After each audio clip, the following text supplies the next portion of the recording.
linearidade dessas apresentações.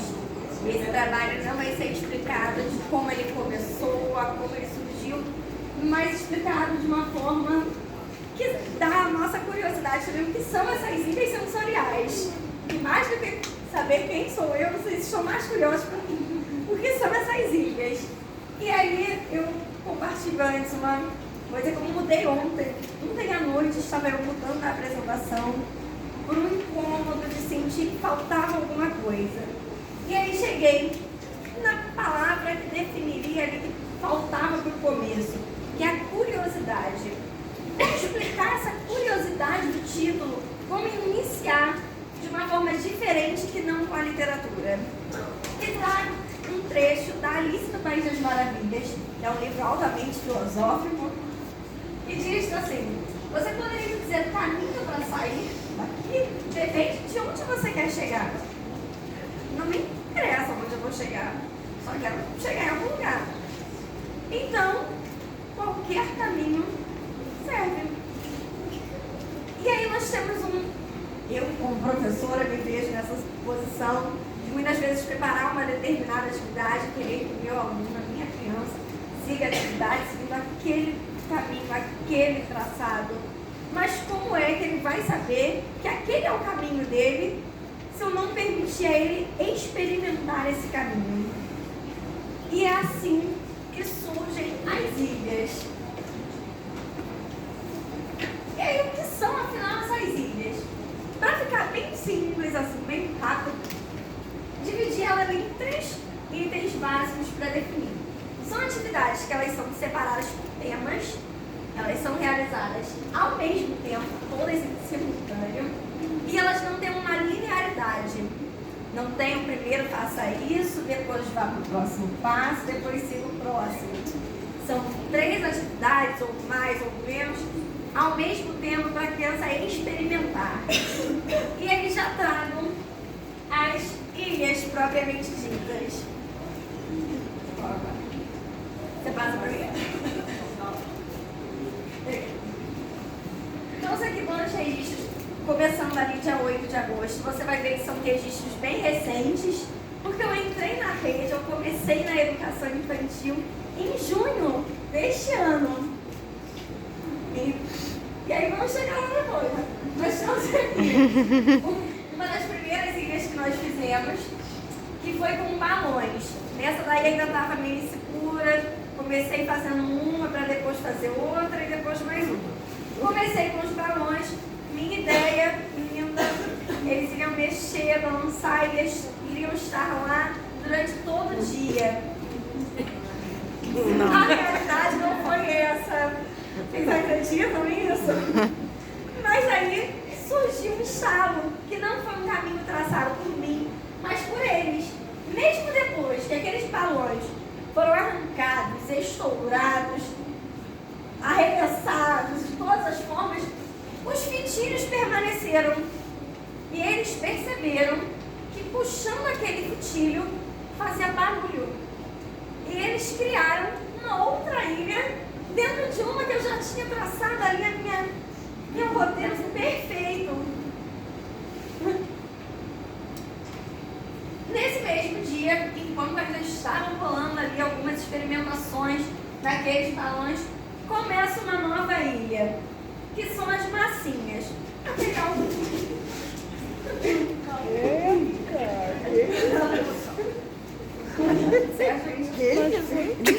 material clássico para educação infantil, para as demais, mas começam a apresentar como uma outra coisa ao mesmo tempo. Quando eles estão experimentando as massinhas da forma que eles preferiam, amassando, pisando, picando, tentando quase comer também, apresentam a casca dos ovos para craquelar. Você já começa a perceber aqui na segunda imagem que uma das nossas crianças já ficou com a massinha e foi experimentar a outra ao mesmo tempo. Outras preferiram ficar só na massinha e outros trocaram. A outra ilha que foi feita, foi realizada também ao mesmo tempo, mas feita de uma forma mais separada.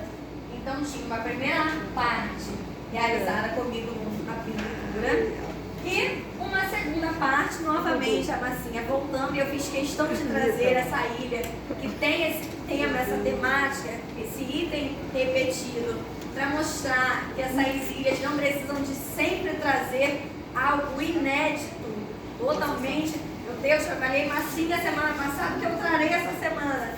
Porque o que vai fazer esse diferencial é com o que será apresentado junto.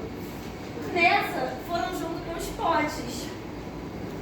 E aí, novamente, a gente tem essa percepção de que tem aqueles que preferiram ficar só com os potes, que foi muito mais interessante que a massinha, olhou e largou, e outros que conseguiram fazer uma junção dessas duas ilhas, que, como foram oferecidas ao mesmo tempo, eles puderam experimentar e ver como poderiam juntar as duas ou ficar naquela que melhor lhe agradasse.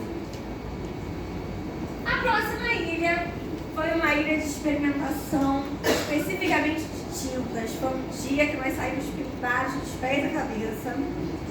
E nós fizemos ela em 3 partes. Embora fossem ilhas que aconteceram mais ou menos menos simultaneamente do que as outras, nós tivemos uma primeira parte em sala, mais direcionado com a pintura de chapéus, feita de material reciclado, o jornal, fazendo um link com uma história chamada Chapéus, que eles viram diversos chapéus, tiveram uma coleção de história e produziram seus próprios chapéus. E aí, lá fora, no pátio, foram para a experimentação para a ilha, com tintas com folhas, onde eles pintaram as folhas, quebraram as folhas, fizeram todas as experimentações que eles fizeram. Quando voltaram para a sala, alguns já banhados, gente. Ali, e Isabel e Amadas adoraram, depois do banho voltar para a sala e mais tintas, foi lindo. Trouxe para eles as tintas através de um papel e um plástico. Na minha ideia, eu falei, brilhante, sou brilhante. Não vou se sujar, tem um plástico, tem uma folha. Eles rasgaram a folha, rasgaram o plástico e experimentaram de forma diferente, subiram em cima. E eu, iludida, achando que eles iam só manusear com as mãos. No dia 8, trazemos uma outra experiência, essa de fato, todas ocorrendo ao mesmo tempo novamente, com a pintura, uma colagem, todas referentes a músicas que nós cantamos sempre, diariamente, ali na nossa rotina, na nossa roda de músicas. E esses EVAs ali se tornaram depois uma grande guerra de confete, virou um confete, um balão e coisas também que não estavam no cronograma tradicional daquela professora que achou que eles iriam só colar. E as ilhas, elas têm esse viés de trazer isso de diferente, de não estipular um tempo determinado para eles interagirem com aquele determinado material, até que seja percebido de que outra forma ele pode ser utilizado. Foi feita, enquanto estava sendo realizada a pintura, a colagem, uma atividade motora, porque eles iriam arremessar a bolinha no bambolê com as fitas de Rex. Alguns foram por vontade própria, outros foram convidados aí depois de um tempo. E uma vez finalizada, esse bambolê ficou disponível e ele foi servir para aquilo que é a missão original dele. Foi posto na cintura. As fitas foram arrancadas, coladas no corpo, na parede e outras formas levadas para os confetes também colados ali, sempre em experimentações únicas, feitas sempre por eles. E aí trago uma das últimas que nós fizemos antes da entrega desse projeto, que são 3 ilhas também fixadas no chão, como diz a professora ainda, com folhas secas, uma placa de isopor e uma folha com tinta que agora eu já sabia que eles iriam rasgar. Já fui preparada. Essas experimentações viraram pula-pula, as folhas viraram pula-pula, a placa virou pula-pula, foram quebrados, arrancados, deitar, porque eles deitaram na tinta. E aí, uma das coisas que foi que aquela placa que estava colada foi arrancada, claro.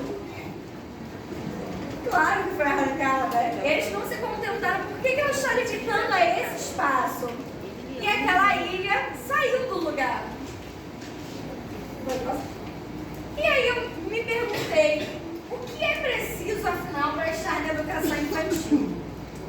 Trago aqui agora, já indo para o fim da apresentação, o início da minha trajetória enquanto professora. Como vocês podem perceber pelas fotos, eu não era professora de educação infantil até junho deste ano. Eu trabalhava com Fundamental 1 e 2, com o 4º e 5º ano e com o 9º ano, com preparatório de português que eu ainda dou aula para eles.